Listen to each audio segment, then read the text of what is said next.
see You okay, Jack? is profoundly disturbing and shocking. You get out there, Mr. Midnight, and you knock him dead. Melbourne writer-director duo Colin and Cameron Cairnes continue to bring fresh and exciting stories to film.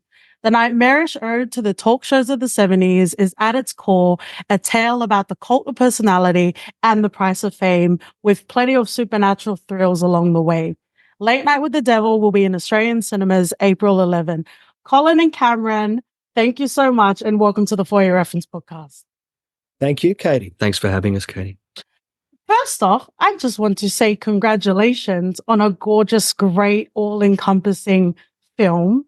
Thank you. And it's so exciting to be able to talk about it today. My partner, OT, we have a podcast together and we're still together.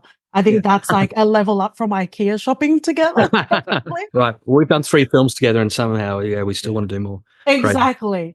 But premiering at South by Southwest in 2023 and making its way around the world in film festivals, including Sydney Film Festival, which we're in our 30s, so even the 8 p.m. screening is a bit too late for us. So unfortunately, we did miss it during Sydney Film Festival, but we're so glad we had the chance to watch it. And it's so interesting doing interviews because usually this is the time to, be like, oh, these are things that I was wondering, but like everything was in it. And I'm just happy to be here. Wow. Thank you. Okay. Thank Our you. job's done. All right. So no pressure. We can just, Okay, we can great. just have some You banter. can tell us how much you keep saying how much you love it. We're Yeah. that's fine. Well, I think even just talking about like working together, and I've seen the interviews and it's probably annoying hearing about like brother duos, but shout out to the Filippo brothers. I had the chance to interview them to talk to me as well. Yeah. So it's an exciting time, but how is it like working together? Are you full on like MMA fighting each other like the Filippo brothers, or like, do you just know each other's strengths and where to go together? Yeah, Probably. I think it's more of column B, Yeah. if that's the latter, right? That's the latter. Colin. Well, we've seen the Filippos in action and we've met the guys and seen their Q&As and they're constantly trying to outdo each other and, and shit talk each other. And it's hilarious. I know it's in good jest, but it's interesting. We're different. We're pretty laid back. Like we're trying to be energetic today. Of us. But normally we're very insouciant and don't care about anything. But it's so interesting because you guys are chill, but this goes full balls to the wall. Yeah. Full pedal to the metal sort of film, right? Of course, yeah. Yeah. Look, our dynamic is, oh gosh, I don't know. We get on okay. I don't think that really helps. Yeah. And films has always been the great leveler for us. Any differences we might have, it kind of put aside because we have this shared love of cinema. So the greater good of movies. Yeah. And it's a little bit of a shorthand, right? Absolutely. Yeah. Absolutely. We don't need to say anything to each other. It's just a little nod or a look. Like that. And I think on set it just makes things run really smoothly. We're just across everything, and no one sort of needs to go to both of us at the same time to get a question answered. We can spread ourselves a bit thinner. Yeah. There's no like cloak and dagger shit going on like in the background. Not at all. No, we're humans. We've got egos, but for us, it's the work comes before that. So I think that's a good thing because people see that we can kind of have, either come to a consensus, or we might have a little discussion. It's never ever heated. We might disagree occasionally, but they can see that we can come together and come up with a solution, and it means the rest of our cast and crew can also come to us and and they know it's not going to get, there's never an ego thing on our sets. I think it's because it's pretty much an ego-free zone the way we work. The work, it's the film comes first, the story. What's the best way of saying whatever it is you're trying to say? Yeah, absolutely. And I think that comes really great to the tone. I think the tone can really stretch the realms of where you can go from a storytelling point of view. Right. And at least from watching Late Night with the Devil, it didn't take itself too seriously. So it was like we were able as an audience be able to stretch perhaps believability, and in places where it's like, what just happened, you know? So how was it working on that sort of tone? Because you don't want a full sort of clown show. We kind of just we just finished a whole run of watching Scorsese films, so King of Comedy is like at the front of mind here. But how was it on trying to balance the tone of this is a late night show, all of the background scenes, production, but we're also not going to take ourselves too seriously about it? That's a good question. I mean, it's probably not as hard for us as it might seem, because I think it's just a sensibility, a taste thing. And when you've worked on a script for that long and you know what you got, you want people to buy into that world, and feel credible, but you also know that it's completely far-fetched and outrageous what the premise is.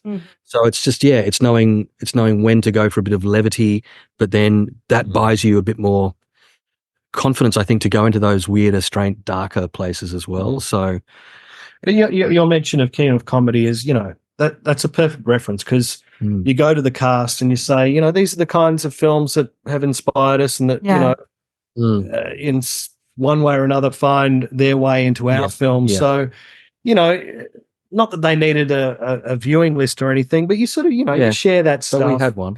We did. We did. We had a long view. I don't think anyone watched it. No. But I think that people see, we're making a horror movie, but that list was Network, King of Comedy, A Face in the Crowd. It was all these films about, you know, media and ambition and cult of personality, all that stuff. So horror films, definitely, you don't, like, the cast didn't have to worry about that. I don't think we ever wanted them to think they were in a horror movie. I don't think any character in a horror movie thinks they're in a horror movie. They're just living their lives and trying to get whatever it is that they want in that story. I'm doing acting now. I'm scared.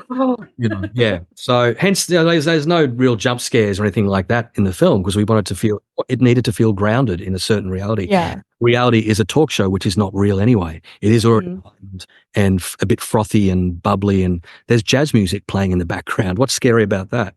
It's more of like a insidious, seeping, simmering sort of feeling, I would say, throughout the film. But that banality of evil as well. It's just like, where's the disturbing stuff coming from in this brightly lit? That's a spoonerism.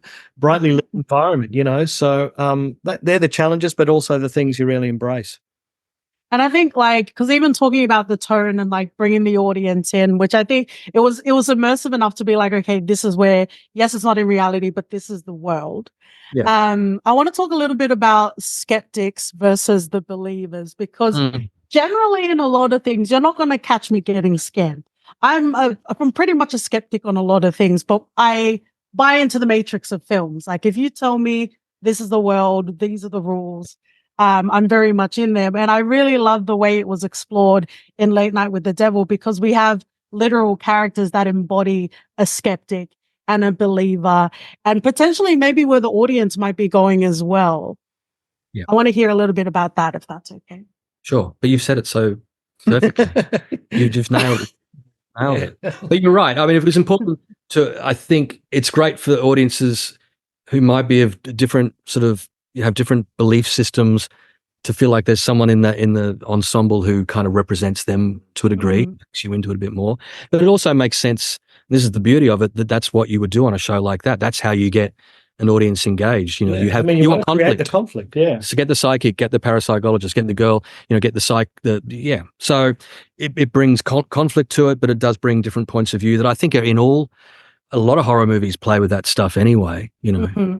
Do you believe? Can we make you change your mind? And so, and you know, that's, I think that's part of the fun of this experience. Are either of you one or the other in regards to being skeptics or believers, or does it depend? Cole is a true believer, and I'm an acolyte of James Randi. I'm the skeptic. We're both skeptics. I mean, on the spectrum of, you know, believer, skeptic, Cam's like all the way here. I'm just maybe, you know, a couple of millimeters towards the but not much. But I, you know, like James Randi character, I think he's brilliant, and he was obviously a great magician. This is the real life version of our guy Michael Haig. But there's something also a little bit troubling about those characters that they so dedicate their lives to unmasking these 2-bit, psychics and magicians, really hacks. And we all know it's a joke. And even the people who pay good money to see them kind of know that it's bullshit. Mm-hmm. They've dedicated their lives to, bringing them down. I think there's I think there's a little part of those characters as well that wants to believe. Why pursue these people? Yeah. Because unfortunately I am the skeptic, but I did and then he was being really gruff, and I turned to OT and I'm like, is that me? And he's like, yeah. That's you. Yeah, it becomes a point where it just gets a bit nasty, and it's a bit, a little bit sadistic. They're charlatans, and some of them are, they're just outright con artists, but some of them believe in what they're doing, and, okay, there might be the odd case of people throwing away their life savings, but really it's it's $20 and to have some tarot cards read or someone look into a crystal ball. How harmful is it really? So yeah, exactly. It's really interesting because I'm usually you can't get me in the third act sort of gal. If there's any sort of twist, I want to talk about twists, and obviously no spoilers and that sort of thing. But I got to a moment where okay, I've got this tempo. I'm cool with this film. There's a film with Rebecca Hall called The Night House. There aren't many films that get me, but that was one that I was oh, I say I can't do twists, but you got me. And this film, Late Night with the Devil, did that with me, because there was a moment where, okay, we're riding on, we know where we're going. And then it shifted in a way that I don't think either myself or OT were expecting. How far in the cutting room floor was that? Or was that always from the start when to take your... Which bit are we talking about? I guess you're talking about climax. Is that... we can edit it out, but I'm talking... Give us a clue, a visual, an image or something that helps. It's literally at the ending and our understanding of his reality. Okay. Does that help? Yeah. Without spoiling it? Okay. Yeah, it does. Yeah. It took us a lot of goes to get to that point. I think, it was maybe only until the last few drafts that we'd settled on an ending that felt right to us, felt like it would be satisfying for an audience, but also leave the audience questioning things a little bit. I think they're the twists that work for me in movies, where it's not just a kind of gimmicky thing. It's oh, okay, it's just been a dream all this time. I think the twists that work have a little more depth to them, and then make you sort of reconsider everything before it. So, and I think if you go back and a Sixth Sense or something like that, which was the classic. You go back and watch it the second time, and you're suddenly watching a different film. You realize that character's eyes, and it has this whole other layer of meaning. Don't know if we quite do that, but we found people just coming back from the US. We went to did a few Q&As, and people coming up to us afterwards saying they'd seen the film, already seen it 3 times, and it's I get a little bit more each time, which is really cool. I mean, we were hoping that we would joke about it, when we were cutting, saying, "Oh, people will say it gets better by the 3rd screening, then the 4th one it kind of falls flat, and then it comes back." But there's you've got to earn that moment, haven't you? So it feels like we did enough of the hard work up front to pull that off.